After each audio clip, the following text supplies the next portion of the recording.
तारीख थी 9 अगस्त और साल था 1925।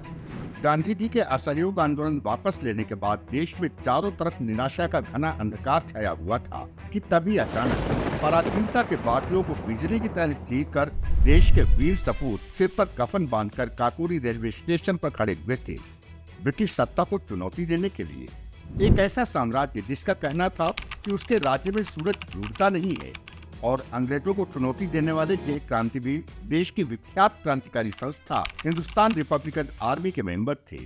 इस घटना को इतिहास में काकोरी ट्रेन एक्शन के नाम से जानते हैं। आइए देखते हैं सिलसिलेवार उन घटनाओं को जिनका परिणाम काकोरी ट्रेन एक्शन था। धर्मेंद्र गौड़ अपनी पुस्तक मैं अंग्रेजों का जासूस था में लिखते हैं कि घटना के 2 दिन पहले 7 अगस्त को शाहजहांपुर में शहर से बाहर एक वीरान कोठी में हिंदुस्तान रिपब्लिकन आर्मी की अहम बैठक हो रही थी, जिसकी अध्यक्षता सतीन्द्रनाथ बख्शी कर रहे थे और मीटिंग में शामिल थे राजेंद्र नाथ लाहिड़ी, मनमथ नाथ गुप्त, मुकुंदी लाल गुप्त, बनवारी लाल श्रीवास्तव, मास्टर रुद्र नारायण सिंह, राव प्रसाद बिस्मिल और चंद्रशेखर आजाद। मीटिंग का एजेंडा था कि संगठन के लिए हथियार खरीदने हैं और इसके लिए पैसों का इंतजाम कैसे किया जाए। संगठन के विभिन्न सदस्य अपने अपने सुझाव दे रहे थे कि तभी राम प्रसाद बिस्मिल ने सुझाव दिया कि डकैतियां डालने की अपेक्षा बेहतर होगा कि ट्रेन से जाने वाला सरकारी खजाना लूट लिया जाए, जिससे हथियार खरीदने के लिए पैसा भी मिलेगा और ब्रिटिश हुकूमत पर एक जबरदस्त चोट भी होगी। प्रस्ताव बेहद रोमांचक था और दल के अधिकांश सदस्य रामप्रसाद बिस्मिल की योजना से सहमत थे, परंतु अशफाक उल्लाह का कहना था कि इस कार्य से हम ब्रिटिश शासन को सीधी चुनौती देंगे और अभी हमारा संगठन इतना मजबूत नहीं है कि हम शासन को चुनौती दे सकें। संभव है इसी वजह से हमारा संगठन पूरी तरह नष्ट हो जाए। परंतु अशफाक उल्लाह को छोड़कर संगठन के सभी सदस्य रामप्रसाद बिस्मिल के प्रस्ताव के पक्ष में थे और आखिरकार व्यापक विचार विमर्श के बाद एक्शन के लिए 9 अगस्त की तारीख तय की गई। यह तय किया गया कि सहारनपुर लखनऊ पैसेंजर ट्रेन जो शाम 6 बजे काकोरी रेलवे स्टेशन पर पहुंचती थी, उसमें जा रहा सरकारी खजाना लूटकर पैसों का इंतजाम किया जाए और ब्रिटिश हुकूमत को इस एक्शन के द्वारा यह एहसास दिलाया जाए कि हिंदुस्तान की धरती वीरों से खाली नहीं है। अगले 2 दिन यानी 8 और 9 अगस्त के दिन क्रांतिकारियों के लिए पहाड़ सरीखे लंबे हो गए थे और आखिरकार नियत समय पर छोटी से रेलवे स्टेशन काकोरी के प्लेटफॉर्म पर सतीन्द्रनाथ बख्शी, राजेंद्र लाहिड़ी, अशफाक उल्लाह सहारनपुर लखनऊ पैसेंजर ट्रेन के दूसरे दर्जे में सवार हुए।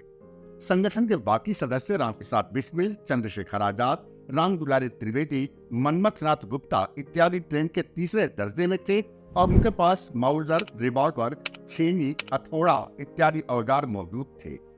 आगे का विवरण इस एक्शन में शामिल पंडित राम दुलारी त्रिवेदी के शब्दों में, जिसे उनकी पुस्तक काकोरी कांड के दिल जले से लिया गया है।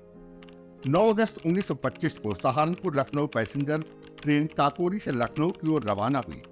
गाड़ी अभी 2 फरलांग निकली थी कि दूसरी श्रेणी में बैठे राजेंद्र लाहिड़ी ने अपने जवाहरात का बक्सा काकोरी स्टेशन पर छूट जाने का अभिनय करते हुए पूरी ताकत से ट्रेन की जंजीर खींच ली और टूं टूं की आवाज करती हुई ट्रेन खड़ी हो गई।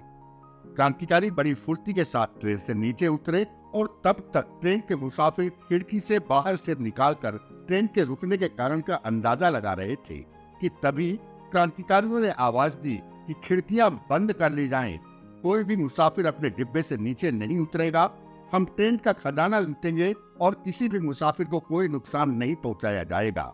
बिजली की फुर्ती से क्रांतिकारियों ने ट्रेन के गार्ड जगन्नाथ को और ड्राइवर को पिस्तौल से कवर करते हुए यह आदेश दिया कि वे जमीन पर लेट जाएं। गार्ड के बगल वाले डिब्बे में अंग्रेजी पलटन के कुछ फौजी अधिकारी अपने हथियारों के साथ सफर कर रहे थे, परंतु क्रांतिकारियों की घोषणा सुनकर वे डर के मारे या तो शौचालय में घुस गए या अपने हथियार लेकर सीट के नीचे घुस गए।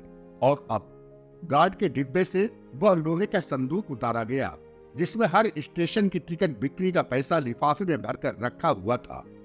क्रांतिकारियों की एक टुकड़ी ट्रेन के दोनों तरफ 5-5 मिनट पर लगातार ट्रेन के समानांतर फायर करने लगी और दूसरी टुकड़ी संदूक को तोड़ने के लिए प्रयास करने लगी। लोहे का वह बॉक्स बेहद मजबूत था और बहुत प्रयासों के बावजूद भी टूट नहीं पा रहा था। और तब अशफाक उल्लाह आगे आए और उनके तीसरे बलिष्ठ प्रहार के साथ ही लोहे के बॉक्स ने अपना मुंह खोल दिया।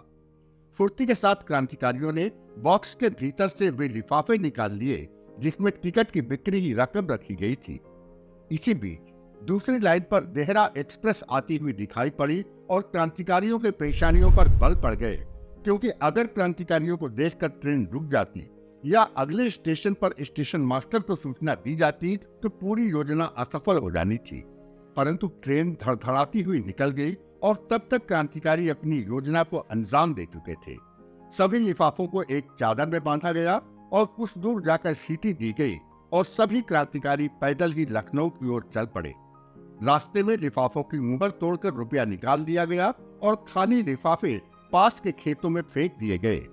यह एक गंभीर चूक थी और इसी का फायदा उठाकर पुलिस क्रांतिकारियों का पीछा करते हुए लखनऊ तक पहुंच पाई थी। धर्मेंद्र गौड़ अपनी पुस्तक में लिखते हैं कि क्रांतिकारियों को इस लूट में 8,600 रुपए प्राप्त हुए थे। रास्ते में क्रांतिकारियों की पुलिस की सिपाहियों के साथ भेंट हुई और उनके साथ गप्पे लड़ाते हुए वे लखनऊ मेडिकल कॉलेज तक पहुंचे। धर्मेंद्र गौड़ अपनी पुस्तक में लिखते हैं कि दूसरे दिन सुबह शहर में गाड़ी लूटे जाने की खबर से सनसनी थी। जगह जगह लोग इसकी चर्चा कर रहे थे और काकोरी जैसे मामूली स्थान का नाम इस घटना के कारण देश विदेश के समाचार पत्रों में मशहूर हो गया था।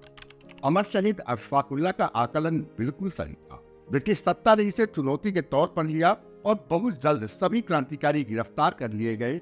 सिर्फ चंद्रशेखर आजाद पुलिस की पकड़ में नहीं आए और बाद में मुकदमा चलाकर राम प्रसाद बिस्मिल, अशफाकुल्लाह खान, राजेंद्र लाहिड़ी और ठाकुर रोशन सिंह को अलग अलग जगहों पर 17 दिसंबर से लेकर 19 दिसंबर 1927 तक फांसी दी गई।